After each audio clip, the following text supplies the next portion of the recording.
Aujourd'hui, je vais vous parler de ma rencontre avec Sean Paul. Bonjour à tous, bienvenue dans cette vidéo. Je m'appelle Tariq, je suis producteur, éditeur et artiste à succès, plusieurs fois certifié disque d'or et de platine. Et aujourd'hui, j'aide des artistes et des producteurs indépendants à vivre de leur musique.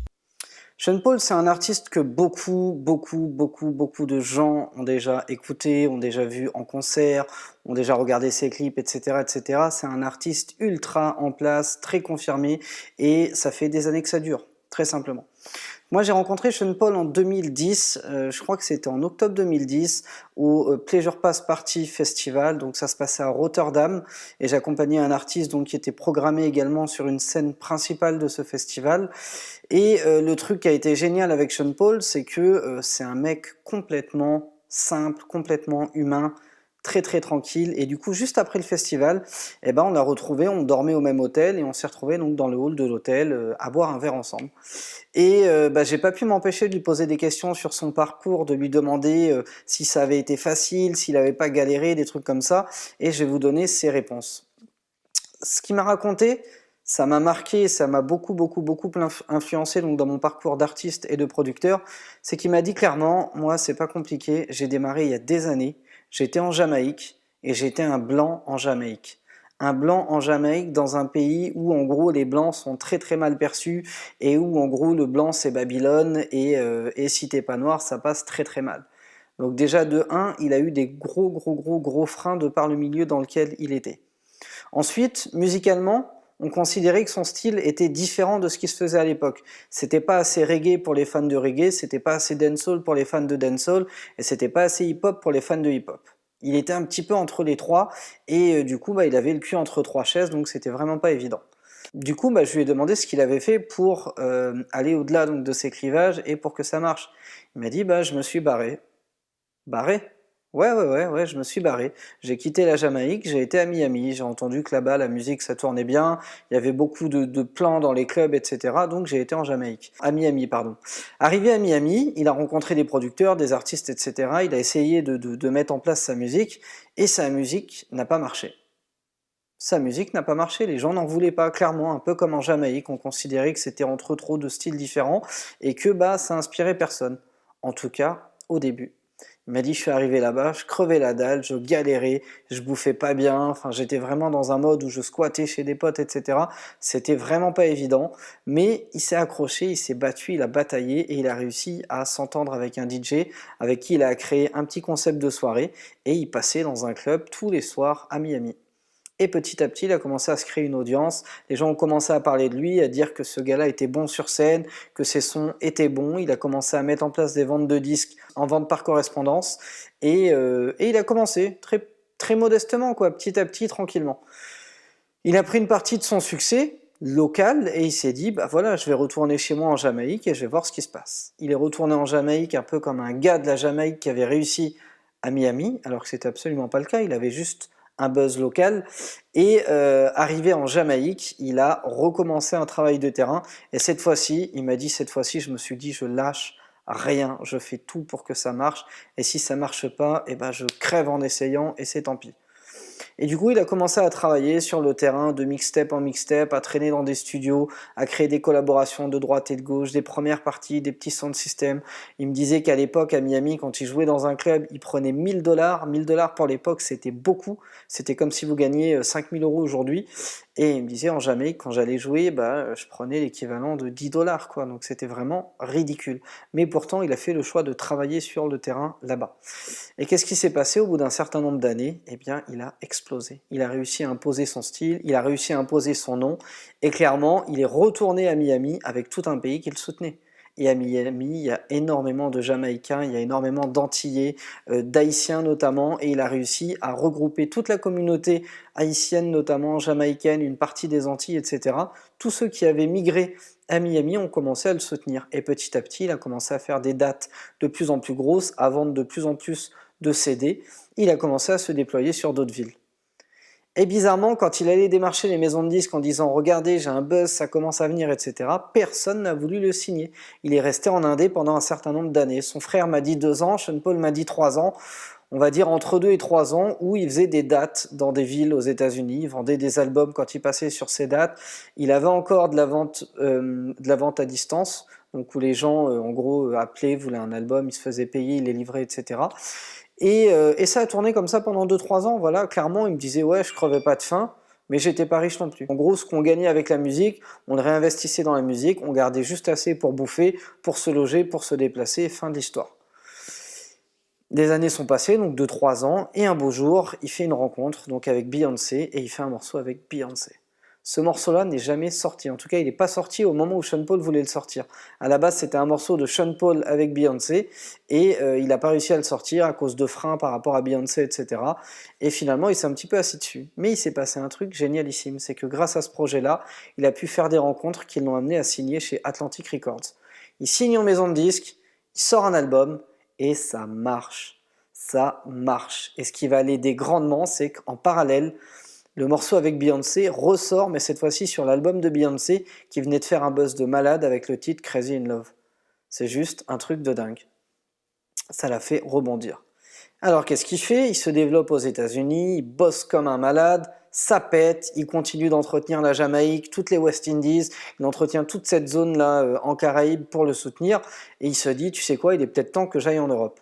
Il débarque en Europe avec une maison de disques américaine, avec des moyens financiers beaucoup plus importants, mais personne ne veut de lui. Personne ne veut de lui. Ça marche un petit peu à Londres, ça marche absolument pas en France, ça marche pas en Allemagne, ça marche pas aux Pays-Bas, ça marche pas en Espagne, personne ne veut de lui. À votre avis, qu'est-ce qu'il fait? Je lui ai posé la question. Il m'a dit c'est pas compliqué. J'ai pris tout ce que j'avais aux États-Unis, je l'ai amené en Europe. J'ai pris tout l'argent que j'ai gagné aux États-Unis et j'ai commencé à l'investir de ma poche en Europe. Pourquoi? Parce que ma maison de disques n'y croyait pas et ne voulait pas investir dessus. Et c'est précisément ce qu'il a fait et ça a marché. Ça a clairement marché. Il avait d'un côté tous les réseaux jamaïcains qui s'étendaient dans le monde entier par des trucs viraux, par internet, etc. Machin. Il avait d'un autre côté la puissance d'un buzz aux États-Unis avec des gros featuring qui commençaient à mettre en place petit à petit, plus la puissance d'une major américaine qui faisait le travail. Et il avait lui qui allait de sa poche avec les contacts de sa maison de disques mais qui finançait lui-même pour se déployer en Europe. Et il a commencé à faire toutes les émissions de radio sur Skyrock, sur Fun, toutes les radios en fait qui voulaient bien de lui. Fun X aux Pays-Bas, il a fait la BBC en Grande-Bretagne. Enfin, il a vraiment fait tout un travail de terrain de fourmi. Là où on aurait pu se dire ça y est, c'est une star américaine, il va rester dans son coin jusqu'au jour où il aura un gros tube qui va rebondir en France. Et ben il s'est dit non, tu sais quoi, je suis une star américaine, c'est bien, mais j'en ai rien à foutre. Je vais prendre toute mon équipe, je vais venir m'installer en Europe et je vais travailler en Europe. Et ça a marché. Ça a marché. Aujourd'hui, c'est une star mondiale. Il est connu, reconnu et respecté pour son style de musique, pour ses collaborations, pour ses productions dans le monde entier.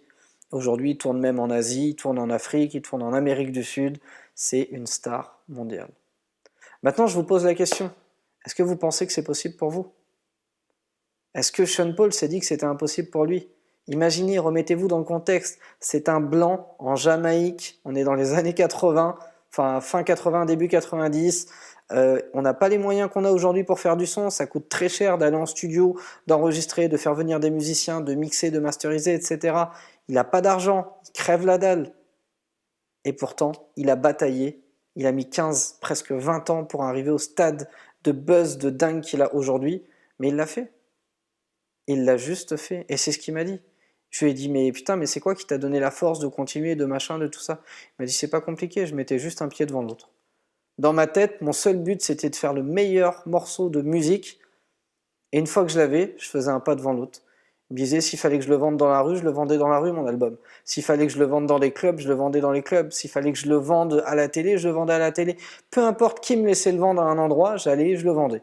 Il m'a dit, j'ai même vendu des albums dans des aéroports. Il m'a dit, la première fois que je suis venu à Paris, je suis sorti de l'aéroport, la personne qui devait me récupérer n'était pas là, elle avait 3 heures de retard. J'ai dit à mes gars, prenez tous des albums, on se met devant, on essaye de les vendre. Il m'a dit, j'en ai vendu 2, mais dans l'idée, c'était ça. Il est reparti avec 2 fans français le jour où il a mis les pieds en France pour la première fois de sa vie. C'est quand même un truc de dingue. Il a bataillé, il a fait un travail de fourmi, et c'est ça qui paye. Et c'est ça qui vous fera réussir dans la musique. C'est ça qui fera que ça marche, c'est la persévérance, l'autodiscipline et ce qu'on va appeler le principe de décomposition dont je vous parle dans la formation producteur et artiste à succès, mais qui est un principe extrêmement fort qui va consister à prendre un objectif géant et à le diviser en plein de petits objectifs avec un facteur temps plus ou moins large. Plus ou moins large. C'est comme les gens, vous savez, qui disent qu'ils veulent gagner 1 million d'euros. Alors en un clic, le seul moyen, c'est de gratter et de gagner au loto. Et ça, c'est une chance sur 13 millions, je crois, ou 13 milliards, je ne sais plus. Et l'autre possibilité, c'est de se dire, tu sais quoi, je veux 1 million. Est-ce qu'en 10 ans, je peux le faire? C'est 100 000 par an pendant 10 ans. Ça fait un peu beaucoup. Est-ce qu'en 30 ans, je peux le faire? Et on décompose tout ça. On a un montant au bout, on a un montant en 10 ans, on a un montant en 1 an, on a un montant à faire tous les mois. Finalement, on a un montant à gagner tous les jours. Et là, c'est beaucoup, beaucoup, beaucoup, beaucoup moins important. Voilà, merci à tous d'avoir été attentifs à cette vidéo, j'espère que ça vous a plu. Si c'est le cas, je vous invite à liker cette vidéo, à la partager autour de vous, à des artistes que vous connaissez qui ont besoin d'inspiration, à des producteurs, à des managers. N'hésitez pas à partager ce contenu un maximum sur vos réseaux sociaux ou par email, ça m'aidera à continuer de développer cette chaîne et à continuer de partager des informations et des petites vidéos inspirantes, un peu comme celle qu'on a fait aujourd'hui. N'hésitez pas à vous abonner à la chaîne Producteur à succès, c'est extrêmement important. Plus il y aura d'abonnés sur cette chaîne et plus l'algorithme de YouTube va suggérer les vidéos de cette chaîne à un maximum de monde. Donc je compte sur vous pour m'aider à faire ça. Si jamais vous voulez aller plus loin, si vous êtes artiste ou producteur et que vous voulez aller plus loin dans la musique, j'organise un webinaire qui est totalement gratuit, c'est 100% gratuit, ça se passe en ligne, donc vous n'avez même pas besoin de vous déplacer, vous restez chez vous avec une connexion internet même basique, ça fonctionne très bien. Vous avez juste à cliquer sur le lien sous la vidéo, vous allez arriver sur une page de présentation, vous avez juste à vous inscrire, vous pourrez choisir le jour et l'heure, il y a différents créneaux et une fois que vous êtes inscrit, vous recevez un mail de confirmation et puis après c'est cool, vous avez des mails de relance peut-être 2 jours avant, 1 jour avant, un quart d'heure avant pour être sûr de ne pas m'oublier. Et vous allez pouvoir participer à un webinaire, notamment dans ce webinaire, je vous explique de quelle manière atteindre les programmateurs radio, de quelle manière avoir un morceau et avec une certaine stratégie, vous retrouvez à avoir tous les programmateurs radio de ce pays qui reçoivent vos morceaux et qui peuvent vous répondre. Et je vous montrerai des techniques pour obtenir un maximum de retours de leur part. Et en plus dans ce webinaire, pour vous remercier d'y avoir été attentif parce qu'il dure à peu près 1 heure, eh bien vous aurez un bonus de dingue à la fin, donc restez extrêmement attentif jusqu'à la fin du webinaire. Je vous jure que ce bonus à lui seul vaut vraiment, vraiment, vraiment le coup de vous y inscrire et d'aller au bout de ce webinaire.